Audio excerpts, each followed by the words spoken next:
Hello class, this is a video tutorial on graphing compound interest or graphing future value. Recall that the compound interest formula is this one. So by treating principal and rate as a constant, but leaving time as a variable, we'll see that compound interest can be graphed as an exponential. So in this first set of examples, note the change that the graph will have the more frequent the compounding period. So here we go. We have an account that is $100 and it's earning 6.24% per annum compounding interest. Again, notice how there is no stated compounding period, but that's where we're going to be doing these three different graphs. So let's actually go straight into completing these tables first. So first, let's express this account as an exponential. So for this, we go A equals 100, 1 plus R, 1 plus R, so it's 0.0624. But I'm just going to skip this idea of 1 plus. Just write it as 1.0624. And now notice how we've put the principal and the rate as now a constant. It's now a number. And we're going to leave n as our variable. Now that we have this expression, we can complete this table of values to calculate the value of a. So it will look something like I've already shown you here. It will be 100, 1.0624 to the power of 0. So in the 0th year, the account is still worth $100. After 1 year has passed, we put 1. We get 106.24. We put 2 for the next one. And I think you get the idea of how this works. We get 112.87. And we keep doing this by substituting different values of n. So then you should get these values at the different periods or different years. Now that we have this, we can now graph this table onto our Cartesian plane. So the first point, 0, 100 is here. The next point is 106. 105 is here. 106 is approximately just right above it. So let's just put it right above. 2, 112, 2, 112, 3, 119, which is close to 120. Let's just say it's about here, just underneath. 4, 127. So 127.5. So it's just ever so slightly below this. 127, let's just say it's about here. And for the 5th year, we get 135. Now it's a little hard to see because it may feel like you want to draw this as a straight line, but notice how it's definitely not a straight line. What's actually happening is that this graph is slowly curving its way up. It's slowly starting to do this. In a moment you'll see the comparison. Let me just join the dots now. And it's actually slowly starting to curve upwards like so. And I've I've really exaggerated that curve towards the end of this graph. So that's what it would look like. Okay, so let's take a look at the next one. It's the exact same account, but it's now compounding half yearly. Now, because it's compounding half yearly, the rate, which was 0.624, now needs to be divided by 2. Because if this 0.0624 is per year, we need to halve that to get the half yearly. So let's divide that. divide 2,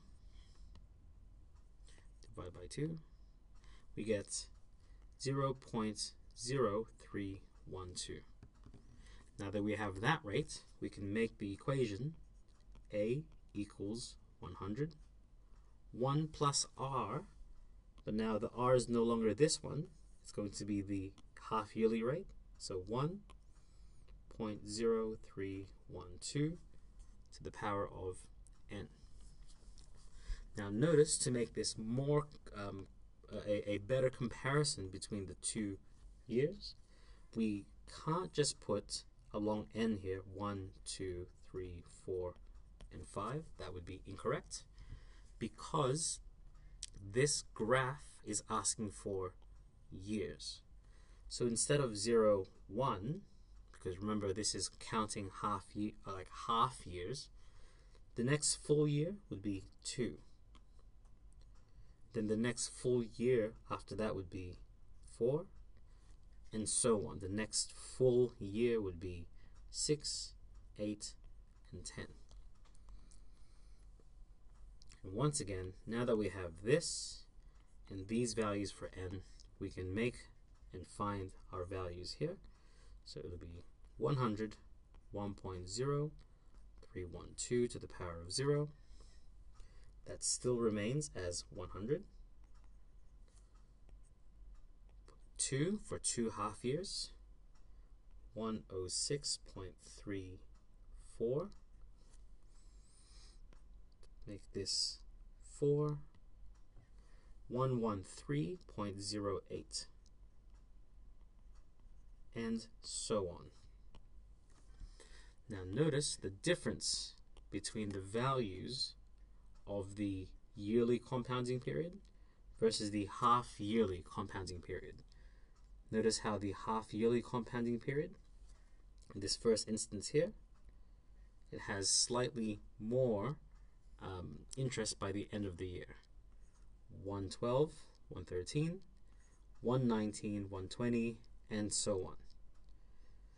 Okay, so now let's graph this next equation. It will be 0, 106.24, that's practically the exact same. 113.08, that should be a teeny bit above. So let's just draw a little graph above. 120 versus 119. I mean, that would be 119, 120 slightly above. That's the third year, that's 3, and then 8 would be 4 years. That gives us 127.86. 127, again, very slightly above. And lastly, 135.97. 135, again, just ever so slightly above. Graphing this, very difficult to graph, just by hand. But the main idea I'd like for you to gather is that as the more frequent the compounding period, the more interest you will get over the same time period. Let's do a final example here. This is now compounding weekly. And once again, because of that, we need to adjust the rate. So 0.0624 divide 52. Let's check what that value is.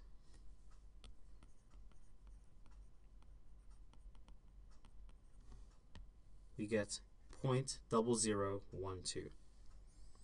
Okay, so 0.0012. And with that, we can make our graph A equals 100, 1 plus R, so 0.0012 to the power of n. And once again, since this is weekly, we need to figure out what these values should be to find the number of weeks for each of the years. So the 0th year, well, that's 0. The first year will be 52. The next year will be 104. And then we keep adding 52 from this. So that would be 156. 156 is 3 years. 152 times 4. Let's calculate that. Times 4. We get 208. And times 5 to get the 5th year, we get 260. And for the sake of time, I've already completed the values here.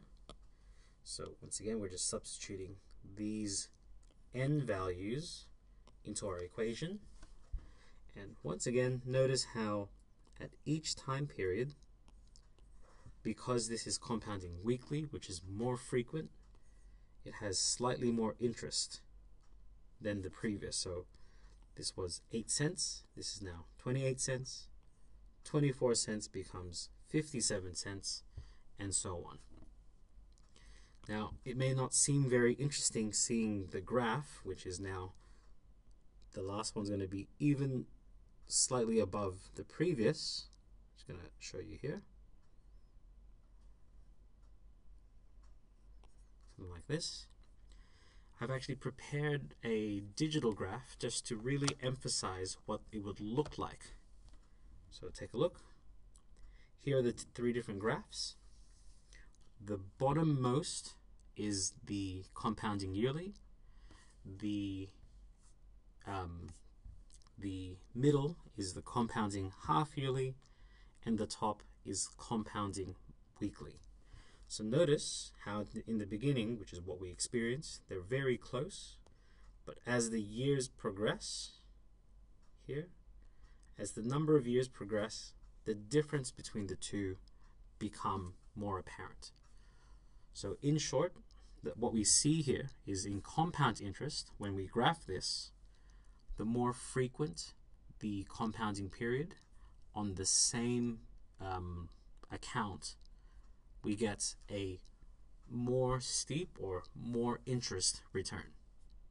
Okay, so hope that gave you an insight into the graph of compound interest. Hope to see you in the next video, and best of luck.